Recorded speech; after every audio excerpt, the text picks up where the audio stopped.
Jemaat kekasih Tuhan, mari kita siapkan hati dan pikiran kita dalam bacaan dan pemberitaan firman Tuhan. Kita berdoa. Bapa Surgawi, saat ini di tengah kebersamaan kami sekalipun berjauhan, kami memohon kepadamu ketika kami hendak membaca dan merenungkan firman-Mu. Kiranya Engkau menolong untuk kami mengerti, memahami apa yang kami baca dan renungkan ini, supaya dengan pemahaman yang kami peroleh, kami dikuatkan, dihibur, dan iman kami bertambah-tambah teguh di dalam Tuhan, sehingga meniti hari ke depan sekalipun mengalami banyak tantangan, kami tidak goyah karena firman-Mu menguatkan. Terpujilah nama-Mu, di dalam nama Tuhan Yesus kami berdoa. Haleluya. Amin.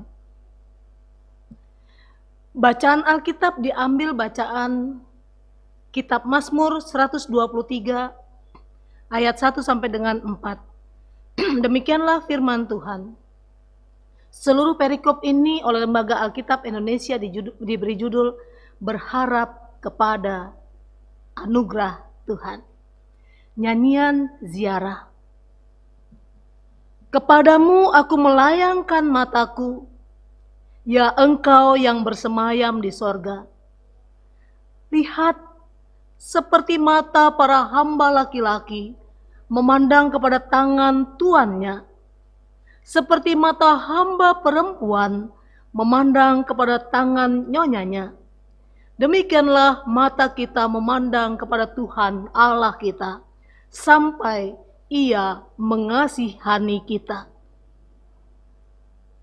Kasihanilah kami ya Tuhan, kasihanilah kami, sebab kami sudah cukup kenyang dengan penghinaan. Jiwa kami sudah cukup kenyang dengan olok-olok orang-orang yang merasa aman, dengan penghinaan orang-orang yang sombong. Demikianlah pembacaan Alkitab. Yang berbahagia ialah kita sekalian yang masih diberi kesempatan untuk membaca, merenungkan, menghayati, dan yang lebih berbahagia ialah mereka yang melakukan firman Tuhan dalam hidup sehari-hari. Haleluya. Shalom, selamat hari Minggu. Saudara, di masa seperti sekarang ini, lebih-lebih di masa di mana kita melaksanakan PPKM, pemberlakuan pembatasan kegiatan masyarakat, saya yakin bahwa sekalian kita, dan bukan hanya kita, orang di luar sana, para pengusaha, atau siapapun merasa mengalami kesulitan. Kesulitan adalah bagian dari realitas kehidupan.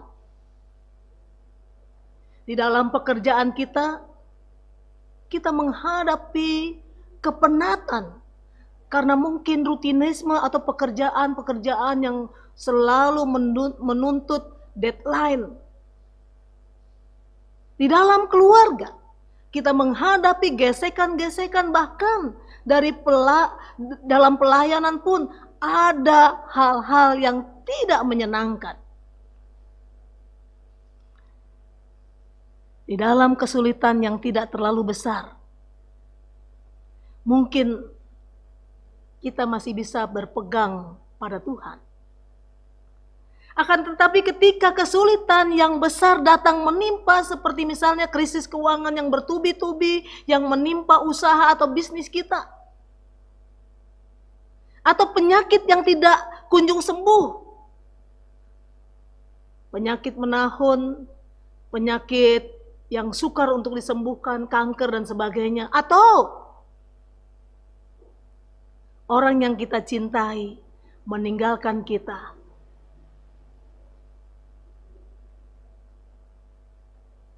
atau bisa jadi dalam gesekan rumah tangga terjadi sebuah guncangan yang luar biasa hingga kita tidak tahu mau berbuat apa-apa. Kesulitan begitu banyak menerpa, bahkan seringkali orang mengalami seperti badai. Dalam kondisi seperti itu, saudara, menjadi pertanyaan, masih bisakah kita mengalihkan pandangan kita kepada Tuhan? Atau dalam kondisi seperti itu di mana kita merasa terhimpit, terjepit oleh persoalan-persoalan kehidupan, kita mulai atau sudah mengalihkan pandangan pada solusi-solusi alternatif. Saudaraku yang kekasih di dalam Tuhan, Mazmur 123, sebuah analogi yang dipakai oleh pemazmur untuk menggambarkan situasi seseorang beriman yang berada dalam kesulitan.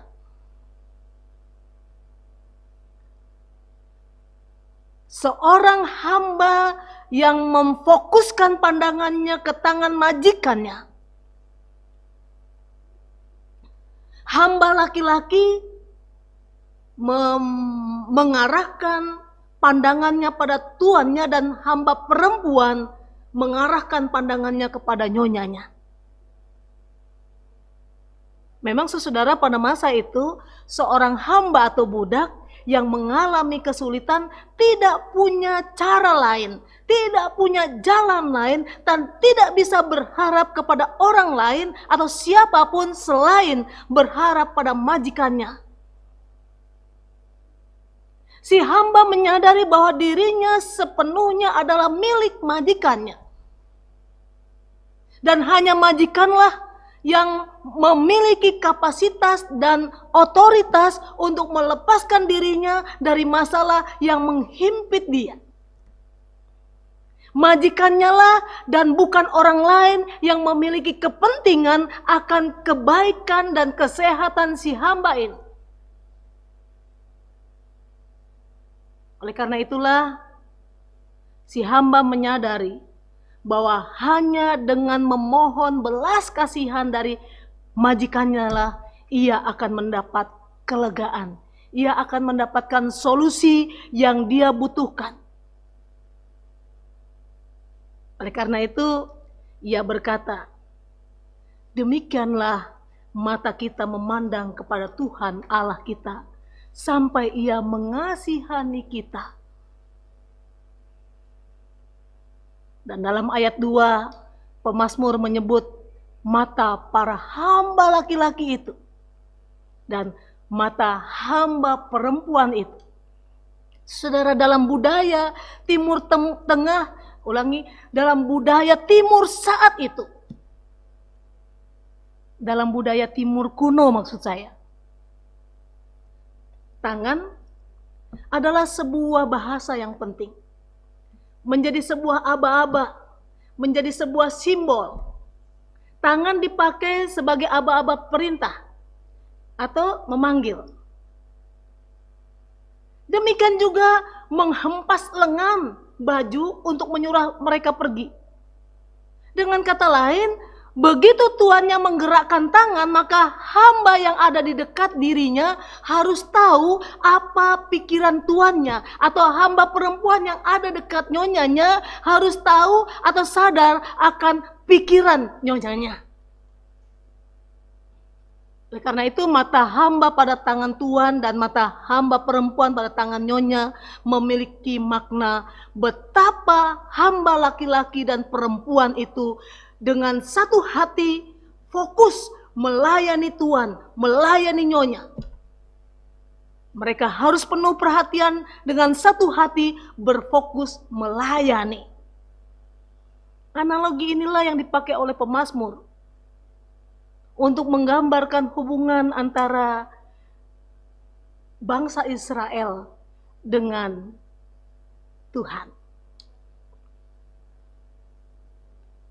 Pemazmur menggunakan perumpamaan ini agar para peziarah memahami kebenaran yang sangat penting, yaitu jangan hanya berfokus pada diri sendiri. Karena pada kenyataannya, jika Allah adalah sungguh Allah, Dia pasti lebih tahu tentang keadaan dan kesulitan kita daripada diri kita sendiri. Itu yang mau dikatakan oleh pemazmur. Saudara, melalui pemazmur dan orang Israel zaman itu, kita diajar. Bukan hanya kita, bukan hanya umat masa lalu. Umat masa kini belajar beberapa sikap yang tepat dan benar yang patut kita teladani dalam menyikapi kesulitan-kesulitan hidup di saat ini, agar tetap dapat bertahan, bahkan bangkit dan meraih kemenangan. Apa yang disampaikan oleh pemazmur? Apa yang diajarkan oleh pemazmur melalui bacaan kita? Yang pertama, saudara, pada ayat 1 dan 2. Pemazmur mengajak mengharap belas kasihan Tuhan. Karena saudara, mazmur ini ditulis ketika mereka jatuh terpuruk dan diinjak-injak. Bisa jadi saat bangsa Yahudi menjadi tawanan di Babel. Dan saat itu mereka dihina oleh orang-orang sombong dan kaya. Mereka yang terbuang di negeri musuh ditekan oleh para musuh yang menghina mereka sebagai orang-orang yang dilupakan oleh Tuhan. Bayangkan, sebagai bangsa pilihan, sebagai pilihan Allah, bangsa yang disayang oleh Allah. Tetapi mereka diejek. Katanya disayang Allah. Kalau kamu memang anak-anak Tuhan, mengapa kamu sekarang ini dapat kami tindas? Kok anak Tuhan bisa ditindas, katanya. Itulah ejekan dari para musuh. Dan pemazmur mewakili umat Tuhan menaikkan seruan permohonan agar menaikkan permohonan dan seruan mereka agar Tuhan berbelas kasih. Pemazmur sendiri melayangkan matanya kepada Allah. Mata yang memandang kepada Allah. Mata yang dipenuhi keinginan dan doa. Tatapan yang memperlihatkan permohonan serta mata yang menunjukkan ketergantungan, hasrat dan pengharapan. Tatapan yang penuh kerinduan. Hal lain yang kita belajar dari pemazmur adalah pada ayat 3 dan 4 tadi. Pada ayat 3 dan 4, pemazmur menyerahkan diri penyerahan diri umat Allah kepada Allah dengan penuh kerendahan hati di dalam kemalangan, di dalam kesulitan mereka.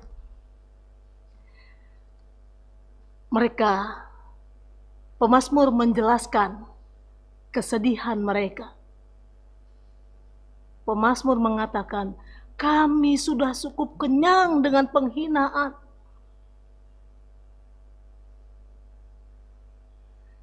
Belas kasihan manusia itu kejam, suka mengejek.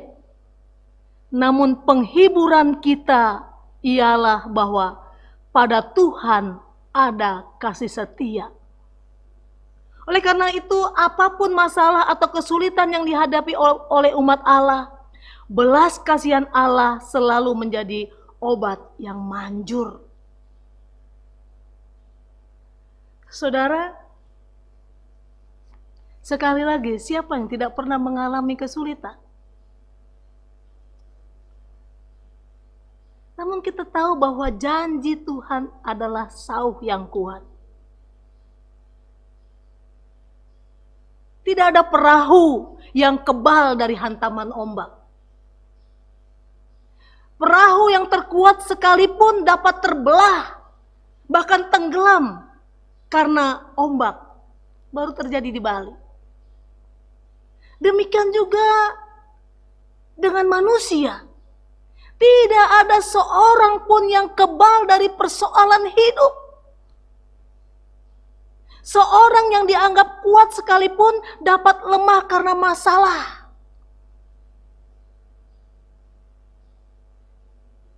Pemilik perahu akhirnya berlomba-lomba untuk mencari sauh terkuat yang mampu menyelamatkan perahu-perahu yang mereka dari hantaman ombak ketika berlayar. Lalu bagaimana dengan kita? Hendaknya kita sebagai manusia juga berlomba-lomba untuk mencari sandaran kita, yaitu Tuhan, yaitu Yesus. Sebab Dia adalah sauh yang kuat bagi jiwa-jiwa yang rapuh. Dalam sauh yang kuat itu ada janji Tuhan. Kita berhak menerima janji-janji Tuhan. Kita berhak menerima keselamatan dan kita pun juga berhak mendapatkan kemenangan atas ombak-ombak persoalan, ombak-ombak permasalahan yang menghantam kehidupan kita. Asalkan kita mau berserah dan mau dibentuk oleh Tuhan.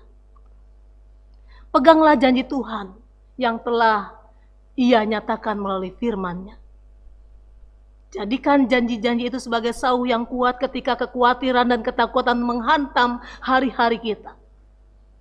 Ibrani 6 ayat 19, pengharapan itu adalah sauh yang kuat dan aman bagi jiwa kita yang telah dilabuhkan sampai ke belakang tabir. Di masa PPKM, pemberlakuan pembatasan kegiatan masyarakat, kita semua memang mengalami keterbatasan, kesulitan. Tetapi PPKM bagi orang percaya adalah percaya pasti keadaan membaik.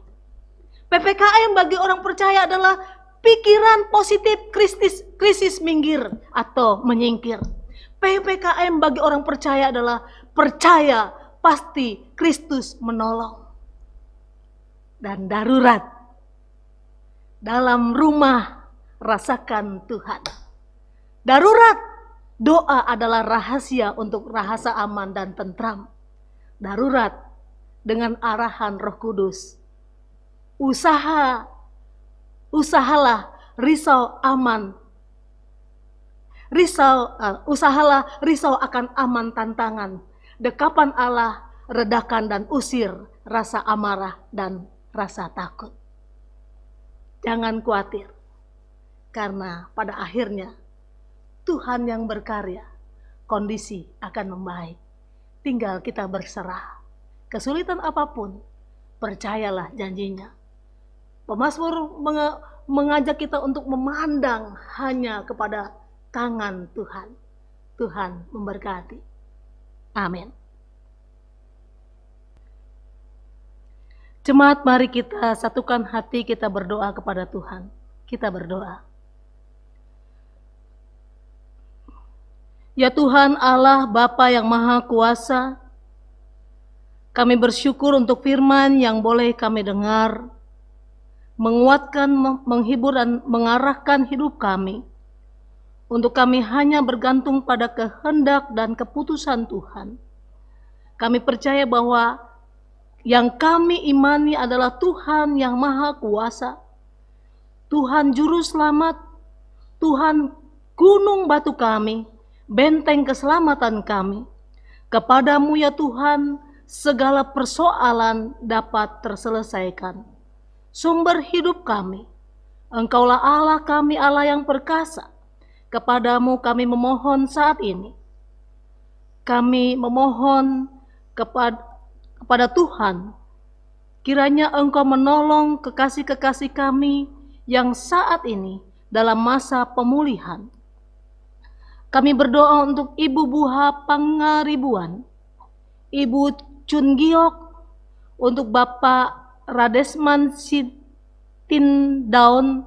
Bapak Rusman Samosir, Saudari Kristanza Esra Lukmana, Saudara Giovanni, Ibu Sianturi, Bapak Robiki, Saudari Santi, Saudari Ica, Bapak Noke Persulesi, Bapak Daniel, Ibu Dece, Saudari Suryaningsih, Adek Nola. Ya Tuhan, kami bersyukur bahwa Engkau bekerja atas kehidupan mereka dan Engkau telah memberikan kesembuhan, dan di masa pemulihan kami percaya proses itu terus berlangsung sampai akhirnya mereka boleh kembali sehat seperti sedia kala dan mereka boleh kembali beraktivitas bersama-sama saudara-saudara yang lain kembali. Terima kasih Bapa, biarlah aktivitas mereka Tuhan berkati. Kami berdoa untuk kekasih-kekasih kami yang khususnya para lansia, orang tua kami. Tuhan, hibur dan kuatkanlah mereka, jagalah mereka, dan di masa usia yang bertambah ini, mereka biarlah merasakan terus kasih sayang Tuhan. Kami berdoa untuk Ibu Nolia Purba, Ibu Erna Uli Malik, Ibu Atta Laipio Pa, Ibu Jumainah, Ibu Aspita Butar-Butar, Bapak Kasman Pasaribu, Ibu Jumi Hartini, Ibu Sarini Duha, Ibu Rahel Tampu Bolon, Ibu Suwandi, Bapak Yosepus BS, Ibu Carolina Nepas Rasi. Tuhan, biarlah mereka tetap bersuka cita menikmati usia dan menikmati hari-hari bersama dengan Tuhan. Kehadiran Tuhan dalam hidup mereka biarlah mereka senantiasa rasakan. Dan Tuhanlah menjadi sahabat sejati bagi mereka. Terima kasih Bapa, jagain mereka dari mara bahaya, kecelakaan, pencobaan, niat jahat orang lain. Dan biarlah damai sejahtera Engkau berikan kepada para orang tua kami ini. Kami berdoa untuk mereka yang mengalami sakit, kelemahan tubuh. Untuk saudara Rosadi, adik Tania Abenu, Ibu Nelly Boru Damanik, Bapak Noldin Berikang, Ibu Kristi, Ibu Ami, Bapak Edi, Saudara Augie, Saudari Baril, Bapak Ibrahim BS, Bapak Jim Brivis Butar-Butar, Penatua MC Mamora, Ibu Yuliana Borusi Samosir. Kami serahkan ke dalam tangan-Mu ya Tuhan segala upaya untuk beroleh kesembuhan, baik makanan, minuman, maupun obat-obat yang dikonsumsi, mungkin juga peralatan atau obat infus. Semuanya Tuhan kiranya Engkau berkati, supaya melalui apa yang mereka upayakan itu, baik perhatian para dokter, para tenaga medis, Tuhan juga perhatian kesana keluarga, menjadi bagian dari proses kesembuhan itu di mana Tuhan berkarya, Tuhan bekerja, dan Tuhan memberikan kesembuhan ilahi bagi mereka. Terima kasih Bapak. Secara khusus kami berdoa untuk Ibu Dina Mariana, biarlah anak di dalam kandungannya itu boleh bertumbuh dengan baik, dengan sehat, dan ibu yang mengandung pun Tuhan jagai dari mara bahaya, kecelakaan, pencobaan, bahkan sakit penyakit. Terpujilah nama-Mu ya Tuhan. Kami berdoa untuk para jemaat-Mu. Biarlah Engkau ya Tuhan menolong mereka, mengatasi setiap persoalan yang mereka hadapi. Mereka yang mengalami kesulitan ekonomi, mereka yang mencari pekerjaan, mereka yang membutuhkan kesehatan dan terjaga dari sakit penyakit, mereka yang masih dalam pendidikan, mereka yang mencari pasangan hidup. Ya Tuhan, bersamalah dengan mereka dan berkatilah setiap upaya mereka untuk mengatasi persoalan yang mereka hadapi ini. Pergumulan mereka, biarlah Tuhan menjadi jawabannya. Terima kasih Bapa, di dalam Tuhan, bersama dengan Tuhan, mereka boleh mengatasi persoalan kehidupan. Kami berdoa untuk rencana kerja, program panitia pembangunan gereja dan panitia renovasi. Tuhan berkatilah setiap panitia dalam upaya untuk melakukan pekerjaan pada akhirnya untuk kemuliaan nama Tuhan. Demikian kami menyerahkan para donatur yang telah mendukung pendanaan. Kiranya Tuhan berkati. Demikian kami berdoa untuk agenda program kerja POK Bojong Indah tahun 2021 di dalam masa pandemi ini. Biarlah juga boleh terlaksana bersama dan di dalam Tuhan. Tuhan berkati para majelis dalam melakukannya. Kami berdoa untuk seluruh pelayanan di POK Bojong Indah. Kami berdoa untuk gembala jemaat, majelis jemaat, pengurus komisi, dan para pengurus serta pembina Yayasan POK Bojong Indah serta panitia pembangunan. Berkatilah setiap pekerjaan pelayanan yang mereka lakukan. Semuanya untuk kemuliaan dan bagi nama Tuhan. Kami berdoa untuk gerejamu di seluruh dunia ini. Demikian secara khusus kami berdoa untuk PGI, PGIW, BP POK, DKI Jakarta. Kami serahkan ke dalam tangan pengasihan-Mu. Para hamba Tuhan, pemberita Injil, para pendoa syafaat yang melayani seluruh dunia, Tuhan jagalah mereka dan berkatilah mereka. Dan Tuhan dengarlah seruan doa mereka untuk keberlangsungan kehidupan di tengah dunia ini. Terima kasih Bapa, biarlah Injil-Mu boleh tersebar ke seluruh dunia. Nama-Mu dimuliakan dan setiap lutut boleh bertelut dan setiap lidah boleh mengaku bahwa Tuhan Yesus adalah Tuhan dan Juru Selamat dari pekerjaan penginjilan yang dilakukan. Terpujilah nama Tuhan. Demikian kami menyerahkan pemerintah, bangsa dan negara kami ke dalam tangan pengasihan-Mu. Kiranya Engkau memberkati setiap kebijakan yang diambil Tuhan. Kiranya Engkau mendahului apa yang dipikirkan dan diputuskan oleh para pemimpin kami, pemerintah kami, supaya semuanya mendatangkan damai sejahtera di bumi Indonesia tercinta ini. Akhirnya kami menyerahkan perdamaian khususnya bagi Indonesia ini.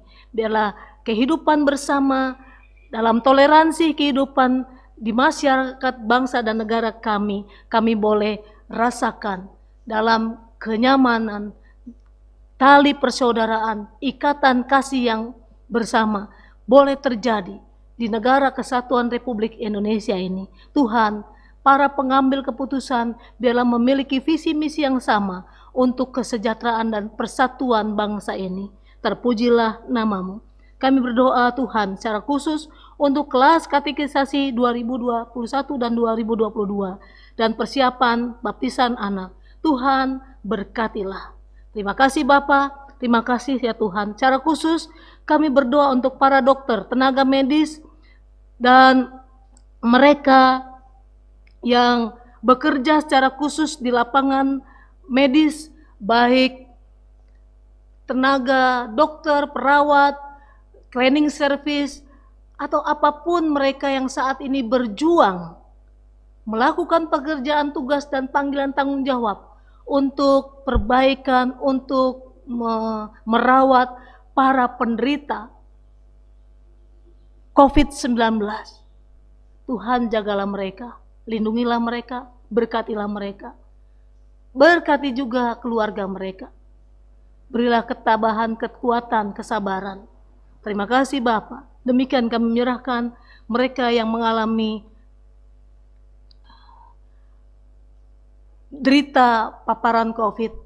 Ya Tuhan, dalam pengasihan-Mu kami mohon, kasihanilah bangsa kami. Agar pandemi ini boleh segera berlalu. Dan biarlah Engkau menolong untuk setiap masyarakat boleh dengan disiplin yang ketat melakukan protokol kesehatan. Terima kasih Bapa. Gereja-gereja-Mu kiranya juga Tuhan menolong dalam ibadah secara online. Biarlah semuanya boleh berlangsung dalam kasih dan rahmat Tuhan. Biarlah Tuhan juga boleh bekerja. Jika ada penguasa udara yang akan mengganggu berlangsungan ibadah yang dilakukan, kami mau tengking di dalam nama Tuhan Yesus. Biarlah kuasa Tuhan bekerja dan ibadah boleh berlangsung dengan aman, tenang, dan lancar. Terpujilah nama-Mu, biarlah di dalam nama Yesus sekali lagi segala lutut bertelut dan segala lidah boleh mengaku Yesus adalah Tuhan.